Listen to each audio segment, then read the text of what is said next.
তাহলে প্রথম নামাজ, এরপরে যাকাত। যাকাত 5 ভাবে দিবেন। কয় ভাবে?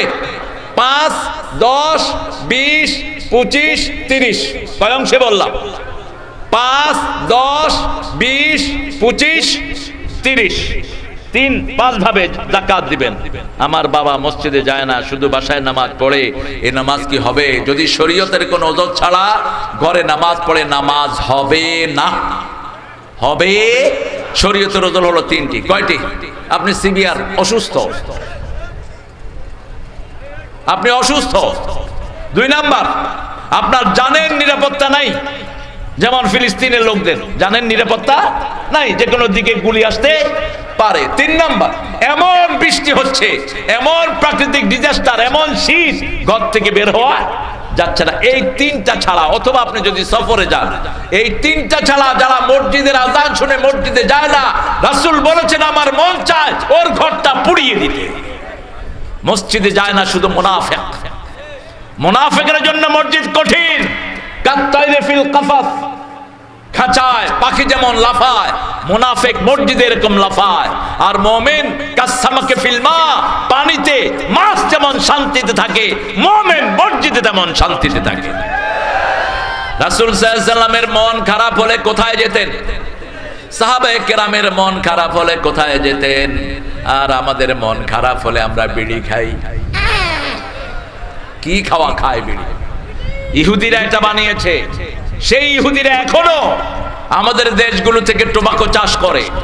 আমেরিকান টোবাকো এটা ইহুদিদের, ব্রিটিশ টোবাকো ইহুদিদের। এদের চাষে সহযোগিতা করবেন না। সাদার ভিতরে 1100 রোগ, 1100। বিড়ি কোম্পানিগুলো খুনি হিসাবে উঠবে কিয়ামতের ময়দানে। আজকের মেডিকেল সায়েন্স বলছে প্রতিদিন কয়েক হাজার লোক বিড়ির ধোঁয়ার কারণে মারা যায় সারা পৃথিবীতে। সারা পৃথিবীতে প্রতি বছর 20 লক্ষ লোক মারা যায় সিগারেটের ধোঁয়ার কারণে। কি জবাব দিবেন আল্লাহকে? জাহান্নামের একটা খাবার আছে, আল্লাহ বলছেন দরি। কি নাম? দরি। সূরা গাশিয়ার ভিতরে লা ইউসমিনু ওয়া লা ইউগনি মিন জু। আল্লাহ বলছেন দরি খাদ্য খেলে শরীর বাড়েও না, পিপাসাও মিটে না। এই খাওয়ার সাথে বিড়ির মিল আছে না নাই? শরীরও বাড়ে না। এই লাল গেঞ্জি, কি সুন্দর হাসি দিল গো। হ্যাঁ, হাসি দিয়ে কি দেখিয়েছে জানেন? হ্যাঁ, ছেলে ভালো। আল্লাহ এই সমস্ত ছেলেদেরকে কবুল করুন। এদেরকে মসজিদে বেশি করে আনবেন। আমাদের কিছু মুরব্বী আছে, শিশু মসজিদে দেখলে আছে না, কেন এরকম করো কেন? ওর নামাজ কবুল হবে, তোমারটা কবুল নাও হতে পারে। তোমার যদি রিজিক হালাল না হয়, 1000 বার সেজদা দিলেও তোমার লাভ হবে না। এক লোক মক্কা শরীফে গিয়ে হজ করেছে। হজ করে বলছে ইয়া রব আতিনি কাদা কাদা কাদা, হে রব আমাকে এটা দেন এটা দেন। রাসূল বললেন মালবাসুহু হারাম, মাতআমুহু হারাম, গুযিয়া বিল হারাম, ফাআন্না ইউস্তাজাবু লাহু দুআ। তার শরীর হারামের পয়সা, তার খাওয়া হারামের, শরীর বড় হয়েছে হারাম দিয়ে, কাপড় হারামের পয়সা, ফাআন্না ইউস্তাজাবু লাহু দুআ। তার দোয়া কিভাবে কবুল হতে পারে? আল্লাহ পবিত্র, পবিত্রকে ভালোবাসেন কে? এজন্য সব সময় পবিত্র থাকবো। আল্লাহ রাখার তৌফিক দান করেন। কারো জমি যদি আপনি খান, আপনাকে 7 তবক জমিন ঘাড়ে উঠিয়ে দিবেন কে? কারো যদি 1 বিঘত জমি আপনি মারেন, আল্লাহ বলছেন 7 তবক জমিন আপনার ঘাড়ে উঠিয়ে দিবেন। আপনি যদি কারো জমিন চুরি করেন, আপনার উপর লানত দিবেন কে? আপনি যদি পিতামাতাকে লানত করেন, আপনাকে লানত দিবেন কে?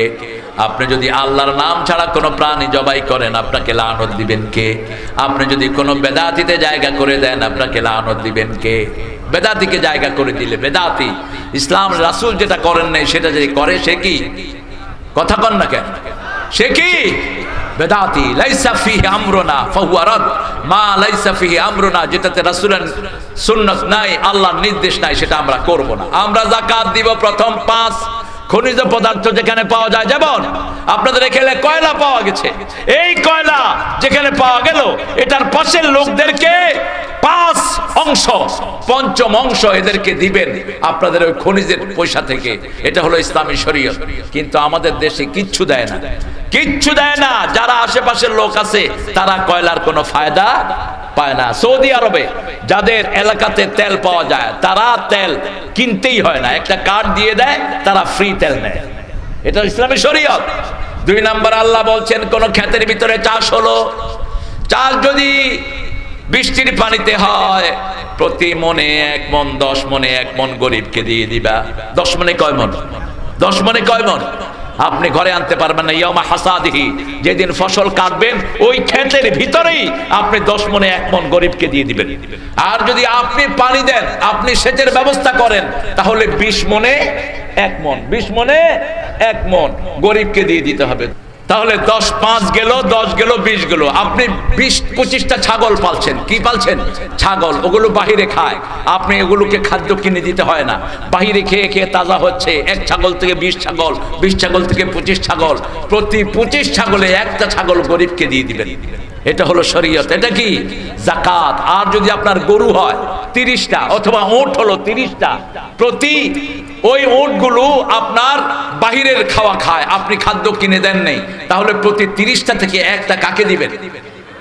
জোরে মিন বলেছেন। বিষধর সাপ তাদের গলা পেঁচিয়ে তাদের গাল কামড়াতে থাকবে আর বলবে আনা কানজুকা আনা মালুকা ওয়াইলুল লিকুল্লি হুমাযাতিল লুমাযাহ আল্লাযী জামাআ মালাউ ওয়া আদ্দাদা। যারা মাল গনে আর হিসাব করে, ইয়াহসাবু আন্না মালাহু আখলাদা, তারা মনে করে তাদের সম্পদ চিরস্থায়ী হবে।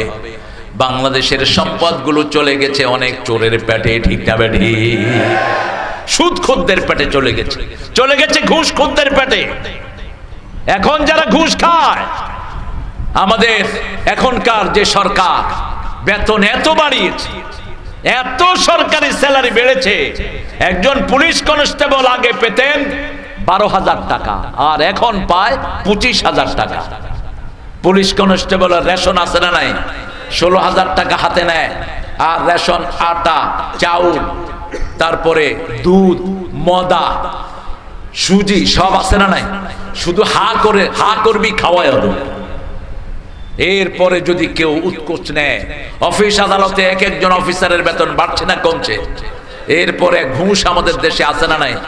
অফিসে বসে থাকে, কোনো কাজ করে না, গিয়ে কোনো কাজ যখন ফরজ সালাতের পর, এগুলো ছোটখাটো মাসলা নিয়ে খোটাখড়ি করবেন না। আপনার ভাইকে ইহুদির বাচ্চারা মেরে ফেলতেছে, খবর রাখেন না? আপনার ভাইকে মেরে ফেলতেছে মুশরিকরা, খবর রাখো না? তাদের বিরুদ্ধে দাঁড়াও। মসজিদে যারা ঢুকে তাদেরকে বের করার চিন্তা করবা না, যারা মসজিদে ঢুকে না তাদেরকে ঢুকিয়ে দাও। 3টা জিনিস ঐক্যের ভিত্তি। কয়টা? মান সাল্লা সালাতানা, যারা আল্লাহর সালাত আদায় করে, ওয়া ইস্তাকবালা কিবলাতানা, আল্লাহর কিবলাকে সামনে রাখে, ওয়া কালা যাবিহাতানা, আল্লাহর পদ্ধতি অনুযায়ী জবাই করে। এই 3 কাজ যে করবে সে মুসলমান। সে কি? মুসলমান। ফি জিম্মাতিল্লাহি ওয়া রাসূলি, সে আল্লাহর জিম্মায় থাকবে, রাসূলের জিম্মায় থাকবে, তার সাথে খোটাখুটি করার কোনো দরকার। হাত তুললো কি না তুললো আসে যায় কি? মুনাজাত ব্যক্তিগত ব্যাপার, কেউ করলো আলহামদুলিল্লাহ, না করলে তার ব্যাপার, ঠিক না ঠিক? কিন্তু মসজিদে ইজতিমা করতে হবে, নট নেসেসারিলি। আপনি সেজদায় দোয়া করবেন সবচেয়ে বেশি, রাসূল সেজদায় দোয়া করতেন। ফাকসুরু দোয়া, সেজদায় দোয়া করবেন, সাথে সাথে দোয়া কবুল করবেন কে? আল্লাহ কবুল করবেন। বান্দা যখন সেজদায় দেয়, বান্দার মধ্যে আল্লাহর মধ্যে কোনো পর্দা থাকে না। ছোটখাটো জিনিস নিয়ে যেন ঠেলাঠেলি না হয়। আমাদের দেশে দেখেন মুস্তাহাব নিয়ে ঠেলাঠেলি। আচ্ছা বলেন তো, হাত কোথায় বাঁধবেন বলেন? একজন বলছেন বুকে, আর আপনারা বলছেন নাভির নিচে। আরেকজন যদি হাত না বাঁধে, হাত বাঁধলো না, বাঁধবো না, কি করবি কর। এরকম লোক আছে না নাই? আপনি সৌদি আরবে যান, আপনি ইংল্যান্ডে যান, আপনি ইটালিতে যান, আপনি মিডল ইস্টের দেশগুলোতে যান, আপনি দেখবেন ইমাম মালিকের লোকেরা আল্লাহু আকবার। আমি তো দেখে অবাক, আমাদের দেশে এই ঘোড়ার ডিম নিয়ে ঠেলাঠেলি, হাত তো বাঁধেই না, নামাজ হবে তো? হবে তো? তো টেনশন করছেন কেন আপনি? কেন টেনশন করছেন? হ্যাঁ, যত সহি সুন্নাহ মানবো তত বেশি সওয়াব হবে, ঠিক না বা ঠিক? আমার ভাই যেন সহি সুন্নাহ মানতে পারে আমি তাকে শিখিয়ে দিব, কিন্তু কোনো জোর করা আমার প্রতি জায়েজ। আমি আমার ভাইকে অনুরোধ করব, ভাইয়ের সাথে ঝগড়া লাগতে যাব না। রাসূল বলছেন যারা ঝগড়া পরিহার করে, রাসূল বলছেন আমি তাদের জন্য আল্লাহর পক্ষ থেকে জান্নাতের মধ্যখানে একটা ঘর বানায়া দেব। কোনখানে ঝগড়ায় যাবেন না, ভাইয়ের সাথে ঝগড়া লাগবেন না। আজকে ঝগড়া লাগার কারণে সারা দুনিয়াতে মুসলমানদের কোনো মর্যাদা অথচ আমাদের মতো মিল কোনো ধর্মে নাই। আমাদের সূরা সব নামাজে একটা সূরা দিয়ে শুরু করি, আলহামদুলিল্লাহি রাব্বিল। বিশ্বের 250 কোটি মুসলমান নামাজের শুরুতে কয়টা সূরা? একটা সূরা। রুকু কয়টা নামাজে? আবার সেজদা কয়টা? আবার রুকুর সেজদাও এক সমান, তাসবিহ এক সমান, সব এক সমান। এক আল্লাহ, এক নামাজ, এক কোরআন, এক তরিকা। তাহলে ঠেলাঠেলি কেন? আল্লাহ আমাদের সবাইকে এক করে দেন। আরো জোরে বলেন আমিন। মসজিদে যারা যায় না তাদের জন্য আল্লাহ রাব্বুল আলামিন অত্যন্ত রাগান্বিত হন। রাসূল সাল্লাল্লাহু আলাইহি ওয়াসাল্লাম বলছেন, মসজিদে যারা যায় না তাদেরকে অভিশাপ দেয় ফেরেশতারা। মসজিদে যারা যায় না তাদের বাড়ি ঘর আমি আগুন দিয়ে জ্বালিয়ে দিতে চাই। কোন নবী জ্বালিয়ে দিতে চান? যিনি মসজিদে পেশাব করার পরেও ওকে মসজিদ থেকে বের করেন নাই, যিনি মসজিদে অনেক লোককে সহ্য করেছেন কিন্তু বেনামাজি যখন যায় না আজান শোনার পরে মসজিদে, রাসূল বলছেন আমি রহমতের নবী তার ঘর জ্বালিয়ে দিতে চাই। কতটা রাগান্বিত হলে তিনি এই কথা বলতে পারেন? আবার যারা নামাজে যায় না তারা জাহান্নামী, ঠিক না ঠিক? 5 ওয়াক্ত কোথায় যাবেন? মসজিদে যাবেন। মসজিদের ভিতরে ভাগ করবেন না। মসজিদ তো মসজিদই। মসজিদ কার? মসজিদ কার? এখন ভাগাভাগি করবেন না, ওটা আমার মসজিদ, ওটা তার মসজিদ না। আন্নাল মাসাজিদা লিল্লাহি ফালা তাদউ মাআল্লাহি আহাদা। সমস্ত মসজিদগুলোর মালিক হলেন কে? আল্লাহ মালিক। মসজিদে আল্লাহ ছাড়া কাউকে ডাকা যাবে? আল্লাহর জিকির করতে হবে, সুবহানাল্লাহ, আলহামদুলিল্লাহ, আল্লাহু আকবার, লা ইলাহা ইল্লাল্লাহ। অন্য কোন জিকির মসজিদে করা যাবে? আবার এত চিৎকার করে জিকির করবেন না যাতে অন্যের ক্ষতি হয়। অন্যের ক্ষতি হয় এরকম চিৎকার করে জিকির করা যাবে? নিষেধ করেছেন কে? উদুল্লাহ তাদাররুআন ওয়া খুফিয়া দুনাল জাহরি মিনাল কাউল। তুমি যখন আল্লাহকে ডাকবা কাকুতি মিনতির সাথে, যার কাও বিনয়ের সাথে ডাকো। আচ্ছা বলেন তো, পাইলট ভাইয়ের কাছে আমি যদি কোনো আবদার করি যে পাইলট ভাই আমাকে আপনি এই জিনিসটা দেন, যেমন এই মসজিদের জন্য চাইলাম, কানে কানে আস্তে আস্তে বললাম প্রিয় প্রিয় পাইলট ভাই আপনি কি করবেন বলেন। পাইলট ভাই আমাকে কানে কানে বললেন যে তারিখে আমি এটা করব। এখন আমি যদি এই পাইলট, এই তুই কে দিবি, এই তুমি কে, তুমি আমাকে এরকম করে হইতো হইতো? তো আল্লাহর চেয়ে বড় সম্মানী কে আছে? তুমি চিৎকার করো কেন আল্লাহর জিকিরের সময়? কোন বেয়াদবি এটা? আল্লাহর চেয়ে সম্মানিত আকাশের জমিনে আছে কেউ? তুমি চিল্লাও কেন? রাসূল বলছেন যারা চিৎকার করে আল্লাহকে ডাকে এরা মনে করে আল্লাহ কানে শুনে না। মনের খবরও রাখেন কে? গোপনে গোপনে যখন আল্লাহকে ডাকি, যেমন আল্লাহ গোপন, যত গোপনে ডাকবেন শুনবেন কে? নজরুলের জন্য শুধু দোয়াই আসে, মসজিদের পাশে আমার যেন গড়ে হতেও মুয়াজ্জিনের আযান শুনতে পাই। আমার গোরের পাশে দিয়ে ভাই নামাজিরা যাবে, পবিত্র সেই পায়ের ধ্বনি এ বান্দা শুনতে পাবে। গোর আযাব থেকে গুনাহগার পাইবে রেহাই, মসজিদেরই পাশে আমার। মসজিদে যাব তো? যাবেন তো? মসজিদে গেলে গুনাহ মাফ করে দেন কে? রাসূল বলছেন ঘরে ওযু করবেন, কারণ ওযুতে আপনার পানি অপচয় করেন বেশি। মসজিদে কল ছাড়ছে আর বন্ধই করে না। ভাই তুমি কেমন আছো? ব্যবসা বাণিজ্য কেমন চলেছে গো? কথাও বলতেছে পানিও পড়তেছে, এরকম লোক আছে না নাই? অথচ পানির চেয়ে দামি পৃথিবীতে আর কিছুই। কারবালায় হোসাইনের পরিবার মারা গেছে কিসের অভাবে? আজও পৃথিবীতে পানির অভাবে মানুষ মরছে কি মরছে না? গাজ্জায় মুসলমান মরছে কিসের অভাবে? কিভাবে তুমি এই পানির অপচয় করো? রাসূল বলছেন সাগরে থাকলেও পানির অপচয় করো না। एक समुंदर ने आवाज दी, एक समुंदर ने आवाज दी, मुझको पानी पिला दीजिए, मुझको पानी पिला दीजिए, लज्जते गम बढ़ा दीजिए। সাগর ডাকে পানি দাও, নোনা পানিতে তৃষ্ণা মিটে না। সাগরের ভিতরে মিষ্টি পানির ফোয়ারা দান করেছেন কে? এই রিসেন্টলি আটলান্টিকের ভিতরে 1700 মাইল চওড়া 2100 মাইল লম্বা কয়েকটি মিষ্টি পানির নদী পাওয়া যায়। কয়েকটা, একটা দুইটা না, অসংখ্য। মারাজাল বাহরাইন ইয়ালতাকিয়ান বাইনাহুমা বারযাখুন লা ইয়াবগিয়ান। একই পানির ভিতরে মিষ্টি আছে, নোনা আছে, একটার সাথে আরেকটা মিশে না। পর্দা দিয়েছেন কে?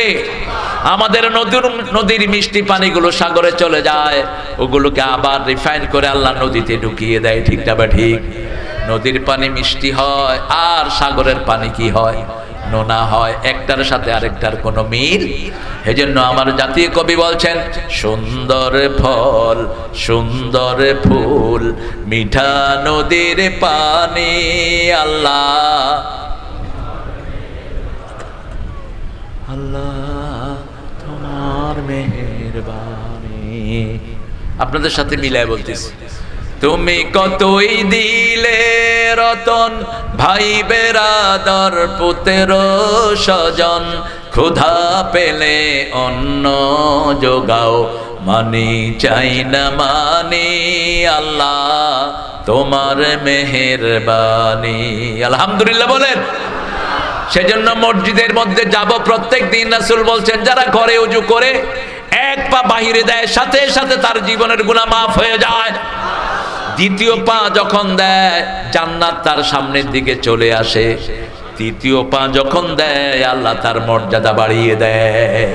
সাহাবায়ে কেরাম জিজ্ঞেস করলেন কি করলে গুনাহ কমে? বুখারী বর্ণনা, রাসূল বললেন তিনটা কাজ করবা, গাছের পাতা যেমন ঝরে যায় তোমার গুনাহ ঝরে যাবে। আরেকটা বর্ণনায় বললেন তোমার গুনাহগুলো আল্লাহ ঝরিয়ে দিবেন। প্রথম ইসবাগুল উযু আলাল মাকারিহ, কষ্টের সময় ওযু করবা। কষ্টের সময় কি ওযু করবেন। 2 নাম্বার কাসরাতুল খুতওয়াত ইলাল মাসাজিদ, অনেক দূর থেকে হেঁটে হেঁটে মসজিদে চলে যাবেন। 3 নাম্বার ইন্তেজারুস সালাত ইলাস সালাত, এক নামাজ থেকে আরেক নামাজ পর্যন্ত যারা অপেক্ষা করে তাদের গুনাহগুলো ঝরায়া দেয় কে? এজন্য নামাজের জন্য যদি জীবনও যায় আমরা নামাজ ছাড়বো না। রাজি আছেন না নাই? রাজি আছেন না নাই? আল্লাহ তৌফিক দান করুক, বলেন আমিন। নামাজ আছে যেখানে বরকত আছে। নামাজ বেশি যেই মাসে বরকত বেশি সেই মাসে। ডাক্তারদেরকে জিজ্ঞেস করবেন কোন মাসে রোগী কম পান, ডাক্তাররা বলবে আমরা দোয়া করি রমজান যেন তাড়াতাড়ি শেষ হয়। কোন মাসে রোগী বেশি? কোরবানিতে রোগী বেশি, খায় বেশি রোগীও, আর রমজানে খাই সব আল্লাহর সিলেবাস অনুযায়ী। সিলেবাস কাজ, রোজা ভাঙলেন বেশি খেতে পারবেন না, মাগরিবের আজান হচ্ছে, ঠিক না ঠিক? আবার মাগরিব পড়লেন, পড়ার পরে ঘরে এসে যে ইচ্ছা মতো খাবেন তা হয় না, আবার এশার নামাজ হয়ে যাচ্ছে, আবার তারাবি শুরু হচ্ছে, আবার কিয়ামুল লাইল হচ্ছে। প্রতিদিন নিয়ত করবেন কমসে কম 10 জন লোককে আমি ইফতারি খাওয়াবো। রাজি আছি তো? 10 জন দরিদ্রতে খাওয়াবো, 10 জন অমুসলিমকে খাওয়াবো। আমাদের ইফতারি এত মজা, আপনি যদি অমুসলিমকে খাওয়ান দেখবেন আপনার ইফতারি খায় বহু অমুসলিম মুসলমান হয়ে যেতে পারে। ইংল্যান্ডের একজন মহিলাকে, বাংলাদেশের একজন মহিলা ইংরেজি বুঝেন না, তিনার প্রতিবেশী 6 জন মহিলাকে তিনি শুধু ইফতারি খাইয়েছেন। রমজান মাস যখন শেষ হলো ওই 6 জন মহিলা মসজিদে এসে কালেমা পড়ে মুসলমান হয়ে গেছে। জিজ্ঞেস করলো why did you accept Islam? তোমরা কেন মুসলমান হয়েছো? তারা বলছে your food is so delicious, your religious will be more delicious. তোমাদের খাওয়া এত মজা, তোমাদের ধর্ম না জানি আরো কত মজা। খাওয়া এত মজা, ধর্ম না জানি আরো কত মজা। আপনি দেখবেন কুরবানের গোশত কিন্তু অনেক হিন্দু ভাই গোপনে খায়। কথা কন না কেন? হ্যাঁ, কি খাওয়া খায়? আমার এক বন্ধু ছিল তোমার, ও আমার বাড়িতে আসলো, কাপড় টাপড় খুইলা খাইলা। কইলাম কি রে? কয় দোস্ত এত মজার গোশত দুনিয়ার কোন জায়গায় নেই। গরু গোশত খাইতে আপনাদের জিভে পানি আসছে, খায়ান ইনশাআল্লাহ। এই যে মাহফিল কমিটির একজনে খাওয়াইছে, খুব স্বাদের হয়েছে। গরু গোশত রানলেই মজা। এই যদি আপনি এই যে ইসলাম এত মজা, ইসলাম যদি আমল করেন মজা আরো বেশি না কম? আল্লাহ বলছেন তুমি শুধু চেষ্টা করো, মৃত্যুর পরে আমি তোমার মনের কথাগুলো শুনবো। তুমি শুধু দুনিয়ায় চেষ্টা করো, নামাজে দাঁড়ায়, নামাজের ভিতরে মন থাকে না। আলী রাদিয়াল্লাহু আনহুকে একজন জিজ্ঞেস করলেন, আলী আমি নামাজ পড়ি আমার মনোযোগ থাকে না, আমার নামাজ হবে নাকি? আলী বললেন না, তোমার নামাজ হবে না, যাও। রাসূল শুনলেন সাল্লাল্লাহু, রাসূল শুনে এসে আলী শুনো, আমি তোমাকে একটা নীল রুমাল দেব, একটা রুমাল তোমাকে আমি উপহার দিব, তুমি আগে 2 রাকাত নামাজ পড়ে আসো। আলী রাদিয়াল্লাহু আনহু 2 রাকাত নামাজ পড়লেন। রাসূল সাল্লাল্লাহু আলাইহি ওয়াসাল্লাম তাকে ডেকে নিলেন, এই আলী, তুমি যে 2 রাকাত নামাজ পড়েছো, 2 রাকাত নামাজের ভিতরে আর কারো কথা মনে এসেছে কিনা? আলী রাদিয়াল্লাহু আনহু বললেন, হুজুর, শুধু রুমালের কথা মনে উঠেছে। রুমালটা কি রঙের দিবেন, নাকি ফাতেমার রুমাল আবারে দিবেন? শুধু এটি ঘুরছে নামাজের ভিতরে। এবার রাসূল মুস্কি হাসছেন আর বলছেন, আলী, তোমার নামাজ হয়েছে নাকি? নামাজের ভিতরে এমন কেউ নাই যার কারো না কারো কথা মনে ওঠে না, ঠিক না ঠিক? এই জন্য আল্লাহ বলছেন আন সালাতিহিম সাহুন, নামাজের বাহিরের কথা আল্লাহ বলেছেন, ভিতরের কথা বলেন নাই। আযান হলো, সাথে সাথে মসজিদে যাও, ঠিক না ঠিক? মন এদিক সেদিক যাবে, কিন্তু তুমি নামাজের ভিতরে দাঁড়িয়ে আছো, তোমার গুনাহ মাফ করে দিবেন কে? তোমার সেজদাগুলো কবুল করে নেবেন কে? নামাজের বাহিরের কোনো খেয়ানত তুমি করো না। ফজরটা যোহরের সময় পড়লা, হবে না।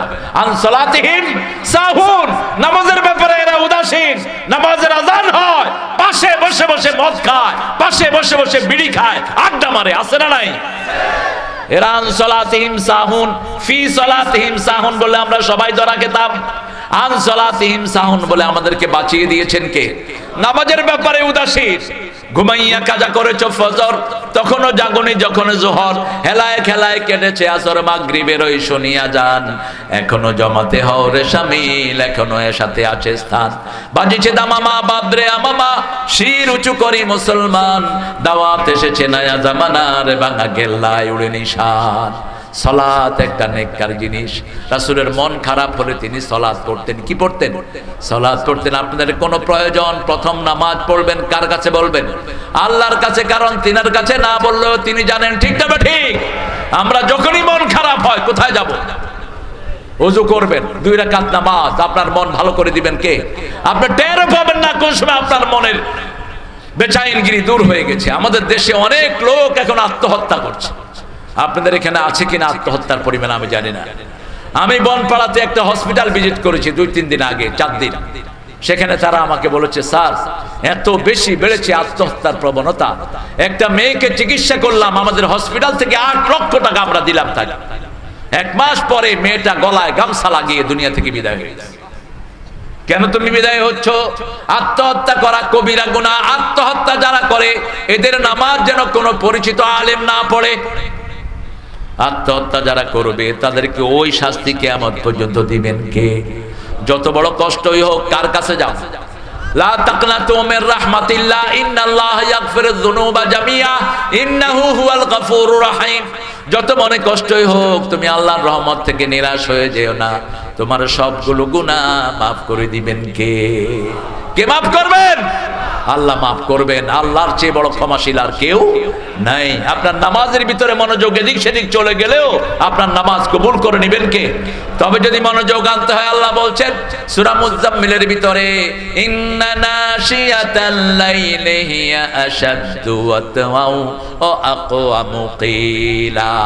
যারা রাতে দাঁড়ায়, এই রাতে যারা দাঁড়ায় তাদের নফসের উপর আল্লাহ কর্তৃত্ব দান করে দেয়। তারা নফসকে কন্ট্রোল করতে পারে।